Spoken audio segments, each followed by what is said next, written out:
Okay, so dear student ध्यान दें, lesson 11 save water save life. Okay, सो save water save life ने हमने जहाँ तक देखा था उसके आगे से आज देखते हैं। कॉपी और पेन आप लोग निकाल लीजिए। जो डिफ़िकल्ट वर्ड्स हैं उनको आपको लिखना है, उनका प्रोनाउंसिएशन लिखना है। जिस वर्ड्स का प्रोनाउंसिएशन नहीं बनता, उच्चारण नहीं बनता है, उसको लिखना है और उसकी मीनिंग्स भी लिखना है, ठीक। क्योंकि आपको हमें हर एक वर्ड्स की मीनिंग बताते हैं, तो आप मीनिंग को भी लिखते जाएं, ठीक है। ओके, सो देखिए, we are living in a very challenging era. क्या एरा मीन्स होता है युग। एरा मीन्स क्या होता है युग। चैलेंजिंग मीन्स, तो यहाँ पर बताया जा रहा है कि वी आर लिविंग, हम रहते हैं। चैलेंजिंग मीन्स होता है प्रतियोगिता भरे युग में। तो we are living in a very challenging era, हम बहुत ही प्रतियोगिता भरे युग में रहते हैं। Ruthless cutting of trees and destruction of forests have resulted in scanty rainfall. क्या बोला जाए, रूथलेस मतलब निर्दयता पूर्वक, कटिंग ऑफ ट्रीज निर्दयता पूर्वक पेड़ों की कटाई, and destruction of forest, destruction means होता है विनाश, ऑफ फॉरेस्ट, फॉरेस्ट मीन्स जंगल का। मतलब कहने का क्या कि निर्दयता पूर्वक वनों की कटाई एंड जंगलों का विनाश हैव रिजल्टेड, जंगलों के विनाश के कारण उसका परिणाम, रिजल्टेड मीन्स होता है परिणाम, उसका परिणाम क्या होता है, इन स्कैंटी रेनफॉल। स्कैंटी रेनफॉल का मतलब होता है, स्कैंटी मीन्स क्या होता है, बहुत कम मात्रा में, रेनफॉल मतलब वर्षा, जिसके कारण बहुत कम मात्रा में वर्षा होती है। कहने का मतलब ये कि जो निर्दयता पूर्वक पेड़ काटे जाते हैं, वनों का विनाश किया जाता है, उसके कारण वर्षा बहुत कम होती है।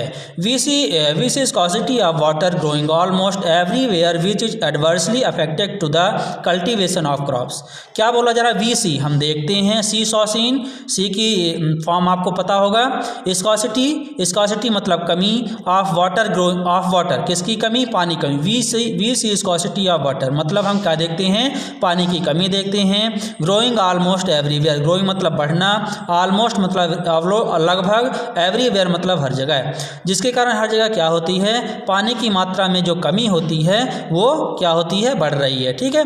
Which is adversely affecting to the cultivation of crop, which is जो, एडवर्सली मतलब बहुत बुरी तरह से, अफेक्टिंग मतलब प्रभाव डालती है, the cultivation of crop, cultivation of crop, crop means होता है फसल और कल्टीवेशन मीन्स होता है फसल की मतलब उगाई, ठीक है। जो जिससे फसल क्या होता है, अच्छे से नहीं उग पाती है, तो जो खेती करते हैं लोग बाग, उससे क्या होता है, बहुत ही बुरी तरह से अफेक्टेड होती है ना, प्रभावित होती है। मतलब कहने का क्या कि जब पानी की कमी होगी तो खेती भी प्रभावित होगी।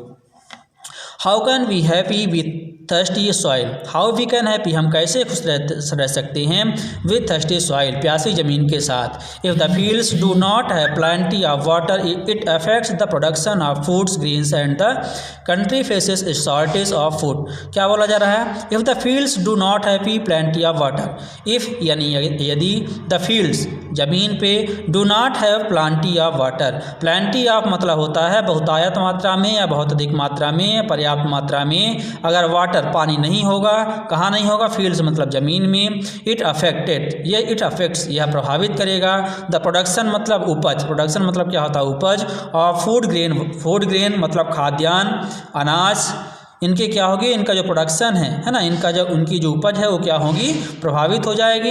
And the country faces shortage of food, और जिसके कारण क्या होगा, जो हमारा देश है वो फेस करेगा कि किसको फेस करेगा या सामना करेगा, फेस करना मतलब सामना करना है ना, शॉर्टेज ऑफ फूड मतलब खाद्यान्न की कमी का सामना करना पड़ेगा, किसको, हमारे देश को।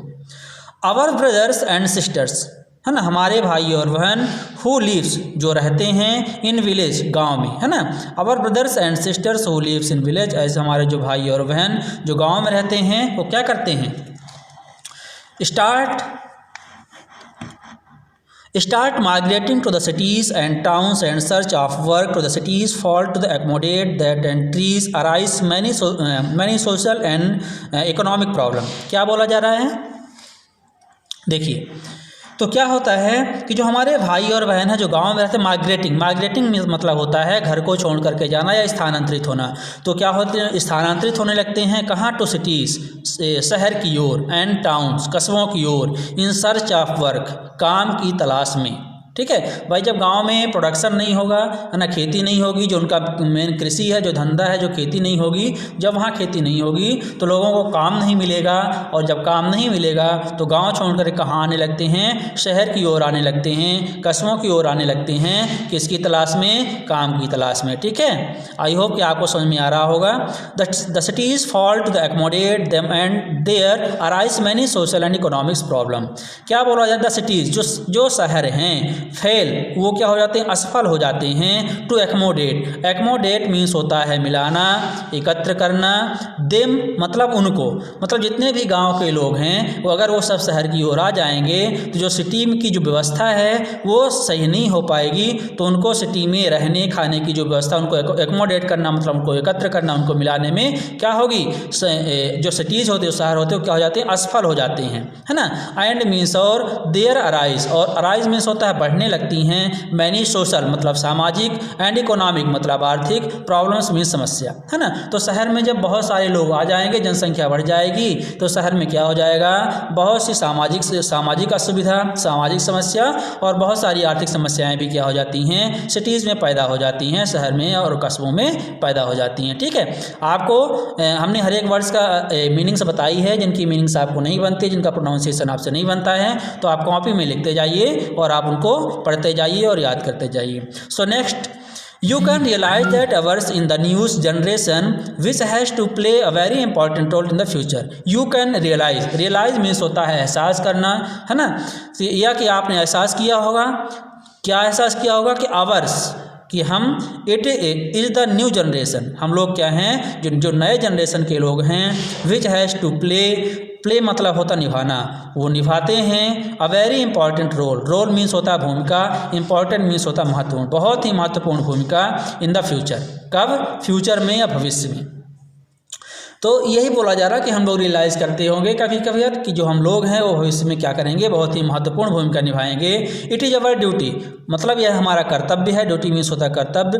To remain awake and share the responsibility to find solution to the problem of scarcity of water. तो इट इज़ अवर ड्यूटी, ये हमारा कर्तव्य है। क्या हमारा कर्तव्य है, रिमेन्स अवेक, रिमेन्स मीन्स रहना, अवेक मीन्स जागरूक, मतलब कि हमें जागरूक रहना चाहिए। इट इज़ अवर ड्यूटी, ये हमारा कर्तव्य है कि हमें क्या रहना चाहिए, जागरूक रहना चाहिए। एंड शेयर और बांटना चाहिए the responsibility to find, responsibility अपने कर्तव्य को या अपनी उसको क्या करना चाहिए, बांटना चाहिए। किसके लिए, फाइंड सोल्यूशन, सोल्यूशन मीन्स होता है निराकरण, है ना, निराकरण को ढूंढने के लिए। To the problem of scarcity water, जो हमारे देश में कमी है, जो पानी की कमी है, उसका क्या सोल्यूशन होगा, उस पानी की कमी को दूर करने के लिए हमें क्या करना चाहिए, तरह तरह के सोल्यूशंस को ढूंढना चाहिए। ये क्या है, ये हमारी रिस्पॉन्सिबिलिटी है, और साथ ही हमें इस रिस्पॉन्सिबिलिटी को क्या करना चाहिए, शेयर करना चाहिए और लोगों का सहयोग करना चाहिए। ठीक है। The government has motivated all the sections of the society to come forward to save each and every drop of water. क्या बोला जा रहा है, द गवर्नमेंट जो हमारी सरकार है, हैज़ मोटिवेटेड प्रोत्साहित करती है, मोटिवेटेड मीन्स होता है प्रोत्साहित करना या उत्साहित करना। All the section of society, section means होता है हर एक समाज के हर एक स्तर को, है ना। सोसाइटी मीन्स होता है समाज, सेक्शंस ऑफ द सोसाइटी समाज के हर स्तर को क्या करती है, वो मोटिवेट करती है, उत्साहित करती है। To come forward, come forward means होता है आगे आना, किसके लिए उत्साहित करती है, आगे आने को उत्साहित करती है।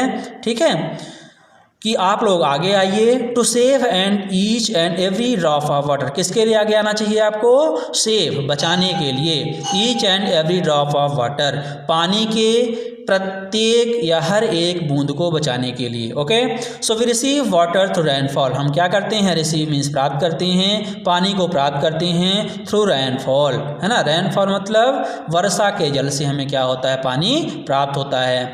This is very unfortunate that most of the water flows down the rivers and reaches the seas, thus it remains unused, है ना।